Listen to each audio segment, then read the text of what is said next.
हुकूमत तहरीक इंसाफ के दरमियान एक बयानियों की जंग तेज होती दिखाई दे रही है। एक तरफ वफाकी हुकूमत बानी PTI से मुलाकात को जेल मैनुअल से मशरूत करके मामले को कानूनी दायरे में रखने की कोशिश कर रही है। दूसरी जानिब PTI क़यादत इसी मुलाकात को सियासी दबाव और मज़ाहमती अलामत बनाकर पेश कर रही है। एब्सोल्युटली। अच्छा, इस पर अता तारड़ साहब का बयान भी आया है और बयानात में ना सिर्फ जेल सहूलियात का जिक्र उनकी जानिब से किया गया है, बल्कि ये तासुर भी दिया जा रहा है कि PTI अब स्ट्रीट पावर खो चुकी है। इसके बरक्स हम ये भी जानते हैं कि वज़ीर आला खैबर पख्तूनख्वा और अलीमा खान के बयानात भी ऑन पेपर्स हैं, जो कि खबरों में गर्दिश भी कर रहे हैं। मज़ाहमती सियासत की बात की जा रही है और मुलाकात, एहतजाज और आज़ादी की जो बातें की जा रही हैं, नारे लग रहे हैं, बयानिया बनाया जा रहा है, वो भी मेरे ख्याल में सामने रखने की चीज़ है, which actually creates the whole scenario कि इस वक्त चल क्या रहा है। असल सवाल ये है कि आया मुलाकात का इंदिया सियासी दर्जा हरारत कम करेगा या एक नई महाज आराई की बुनियाद बनेगा, क्योंकि एक तरफ मफाहमत की बात हो रही है, दूसरी तरफ डी चौक और कफन जैसे बयान जो हैं उनको माहौल मजीदा गरमा रहे हैं, मजीदा कशीदा बना रहे हैं। इसी पर बात कर लेते हैं। हमारे साथ मौजूद है सीनियर इनका पर्सन और तजियाकार आदिल अब्बासी। अस्सलाम वालेकुम आदिल, बहुत शुक्रिया आपके वक्त के लिए। Good morning to you. PTI Pakistan Tehreek Insaf की जानिब से बानी की रिहाई, उनसे मुलाकातों और एहतजाजी रवैये ने मुल्क की मौजूदा सियासी सूरत हाल को एक तरफ कर दिया है। अपोजिशन का किरदार नज़र नहीं आता है, जहां उन्होंने बात करनी होती है वहां से वॉकआउट कर जाते हैं। हुकूमती वज़रा और तर्जुमान सब अच्छा है कि नवीद सुनाते हैं, तो क्या वाकई सिचुएशन ऐसी है?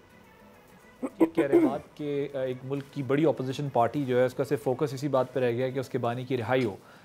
मुल्क में इश्यूज़ हैं, उन इश्यूज़ को डिस्कस करने के बजाय वो सिर्फ सब कुछ अपनी पॉलिटिक्स एक दायरे में लेके चले गए हैं और प्रोविंशियल गवर्नमेंट जो उनकी है उसका भी सारा फोकस इस वक्त अपेरेंटली यही है। बहरहाल कोई ऐसा आपको बड़े डेवलपमेंट्स या प्रोजेक्ट्स उनके सूबे में जहाँ हुकूमत है वहाँ भी नहीं नज़र आते। लेकिन जो अपोजिशन का किरदार उन्हें अदा करना चाहिए था, चाहे वो महंगाई के ऊपर था, चाहे वो बेरोज़गारी के ऊपर था, चाहे वो और जो पाकिस्तान में सीरियस इश्यूज़ हैं उस पे था, वो उससे हमें कासर नज़र आते हैं, उससे मुबर्रा नज़र आते हैं। तो ये एक अनफॉर्चुनेट है। ज़ाहिर है वो अपना साइड बाय साइड ये दोनों चीज़ें चला सकते थे, लेकिन उन्होंने अपना सारा फोकस, क्योंकि मसला ये है कि बानी चेयरमैन का मिजाज भी पॉलिटिक्स का ऐसा ही है कि अगर वो इन कामों पे लग गए तो वो यकीनन फिर कभी leader of the opposition change कर रहे होंगे, कभी चीफ मिनिस्टर चेंज कर रहे होंगे, कभी अपना पॉलिटिकल जो सियासी पार्टी है पार्टी जो बनाते हैं अपना पॉलिटिकल लोगों की, वो ख़त्म कर देते हैं, कभी लॉयर्स की पार्टी जो बनाते हैं, ग्रुप बनाते हैं, वो ख़त्म कर देते हैं। सो वो फिर इस फोकस पे चले जाते हैं कि इसको हटाओ उसको हटाओ। तो मुझे लगता है पार्टी एक तरह से मजबूर भी है कि उनके पास सिवाय उनकी रिहाई की बात करने के बाज़ जो बड़े इशूज़ हैं उस पर पॉलिटिक्स कहना नहीं बचता। बिल्कुल नहीं, वज़ीरों के कहने से सब अच्छा ही नहीं हो जाता।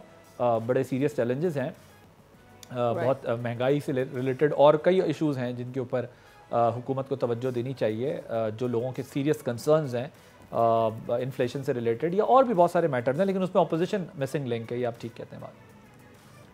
अच्छा आदिल, हमें ये तो पता है कि बानी PTI समवे वन वे और दी अदर, और इवन उनके दीगर जो हम देख रहे हैं आला ओहदेदारान हैं पार्टी के, they know how to stay in the news.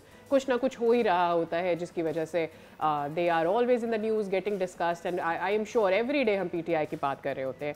लेकिन आपको लगता है इस सब के बावजूद भी ये जो कफन और आज़ादी का बयानिया है, ये उनके लिए किसी भी तौर से फ़ायदेमंद साबित हो सकता है? हाँ है, लेकिन उन्हें लगता है कि अब वो कॉर्नर हो चुके हैं और उनके पास सिवाय इस किस्म की सियासत की कोई रास्ता नहीं बचता। हालांकि ये बड़ा अनफॉर्चुनेट है कि आप देखिए, आप पॉलिटिक्स करने आए हैं, पॉलिटिकल स्ट्रगल आप कर सकते हैं, आप मूवमेंट्स चला सकते हैं, आप जलसा कर सकते हैं, आप धरना कर सकते हैं। ये बात ठीक है कि वो आपका धरना आपको नहीं अब करने देते उस तरह जैसे आपको पहले फैसिलिटी थी, स्टेट आपको नहीं करने देती।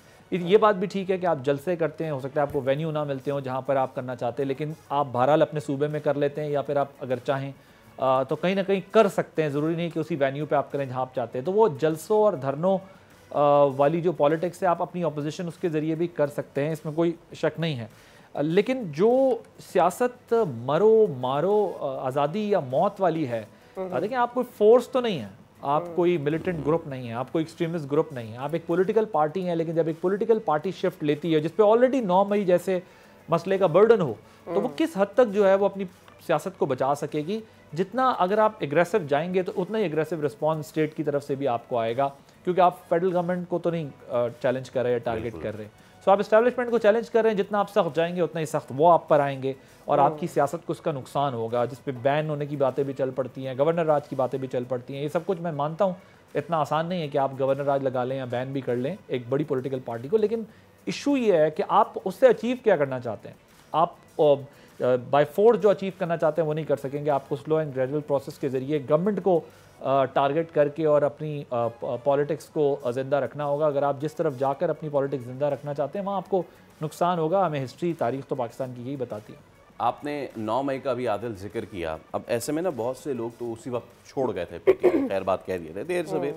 अब लेकिन जाहिर सी बात है कि उनके एलिजेंस भी है इमरान खान से और वो अभी भी गुफ्तगू होती है तो वो मशवरा ज़रूर देते हैं, ऑल्दो कि वो पार्टी का हिस्सा नहीं है। इमरान इस्माइल और महमूद मौलवी ने कुछ मुफीद मुखलिसाना मशवरे दिए हैं। पार्टी इन मशवरों को संजीदा सीरियस लेती है, लेगी, क्या कहते हैं?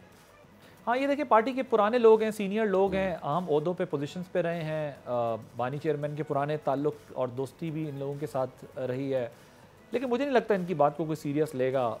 पार्टी इनको अब अपना हिस्सा ही नहीं समझती तो इनको सीरियस कैसे लेगी। तो ठीक है कि ये किसी हद तक अपना कथारसिस कर रहे हैं, लेकिन मुझे नहीं लगता कि इनको कोई पार्टी के अंदर या इनके स्टेटमेंट को कोई सीरियस लेगा। कुछ एलिमेंट्स ऐसे होंगे पार्टी में जो चाहते होंगे इस तरह के लोग आगे बात करें और हमारे लिए कुछ रिलीफ क्रिएट हो, लेकिन उन एलिमेंट्स की पार्टी के अंदर चलती नहीं है।